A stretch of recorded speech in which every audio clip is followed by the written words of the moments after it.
Aujourd'hui, on va parler d'argent et à quel point c'est important de s'en tenir le plus loin possible. Parce que la Bible dit clairement que l'argent est la racine de tous les maux. Christine, c'est pas pantoute ça que la Bible dit. Ah non? C'est quoi d'abord que ça dit? Le passage auquel tu fais référence, c'est 1 Timothée 6,10 et ça dit que l'amour de l'argent est la racine de tous les maux. Et c'est quoi la différence? Eh bien, c'est pas l'argent qui est mal, c'est quand notre cœur s'attache à l'argent. Et c'est très facile à voir autour de nous. En fait, la plupart du mal qui est commis dans le monde est relié à l'amour de l'argent.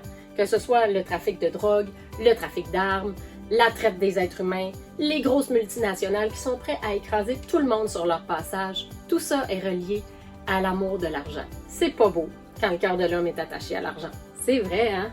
Pour ces gens-là, c'est carrément comme si l'argent était devenu leur Dieu. Exactement! D'ailleurs, on peut lire en Matthieu 6, 24, « Personne ne peut servir deux maîtres. Vous ne pouvez pas servir à la fois Dieu et l'argent. » Hey! Ça me fait penser à ta mini-série sur la prière. T'as dit quelque chose qui m'a vraiment marqué. T'as dit que Dieu nous donnera jamais quelque chose qui va faire en sorte que notre confiance va être placée ailleurs qu'en lui. Oh, t'écoutes mes messages! Puis t'as bien compris en plus. C'est vrai que l'argent peut être notre Dieu dans le sens de désirer posséder plus, mais je suis pas sûre que ce soit le cas de la majorité des gens qui nous écoutent aujourd'hui.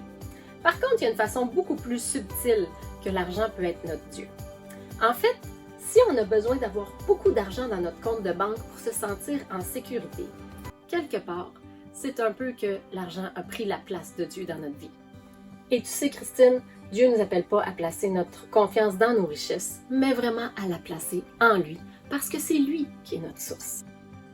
Bien dit! Mais hey, si c'est l'amour de l'argent qui est mal, ça veut dire que l'argent est pas mal en soi. Et si l'argent est pas mal en soi, est-ce que ça veut dire qu'on peut même en demander à Dieu? Absolument! Et ça va d'ailleurs être le sujet de la prochaine capsule. On va parler de l'esprit de pauvreté et on va venir donner un grand coup de pied dedans.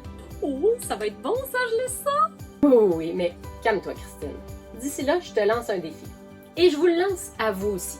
Faites l'examen de votre cœur pour vous assurer que Dieu est vraiment à sa place et que l'argent est vraiment à sa place.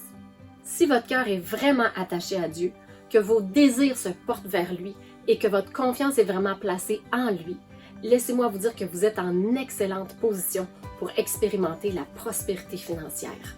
On s'en reparle.